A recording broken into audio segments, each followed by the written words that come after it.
Sekarang ni kan harga emas 2-3 menjak ni kita tengok makin lama makin meningkat, betul tak?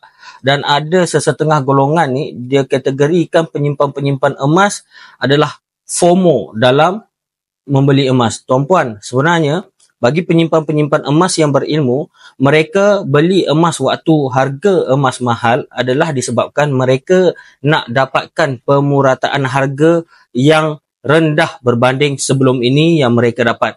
Apa yang dimaksudkan dengan pemurataan harga ni, tuan-puan? Sebagai contoh, kita ambil dalam masa 10 bulan kita menabung emas. 10 bulan, bulan pertama kita beli dengan harga 220 untuk 1 gram. Masuk bulan kedua, harga emas meningkat dan kita bayar dengan harga RM305 untuk 1 gram.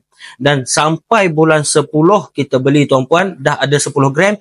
Total duit yang kita telah belanjakan untuk beli emas adalah berjumlah RM3,700. Jadi kita bahagikan dengan 10 gram yang kita ada, tuan-puan, bermakna untuk 1 gram kita bayar hanyalah RM370. Walaupun pada bulan ke-9 dan ke-10 harga emas mencecah RM500 untuk 1 gram. Jadi dekat sini, tuan-puan, peluang bagi penyimpan-penyimpan emas yang berilmu, apabila harga emas meningkat, mereka berpeluang untuk dapatkan harga purata yang rendah. Dan apabila harga emas murah, mereka berpeluang untuk tambah tabungan mereka lebih banyak lagi. Jadi kita sentiasa menang, tuan-puan, kalau kita ada ilmu yang betul, kita akan bina kekayaan dengan cara yang betul. Bagi mereka yang tiada ilmu, kita bagi segunung emas sekalipun, mereka akan tarah gunung tersebut dan makin lama makin habis.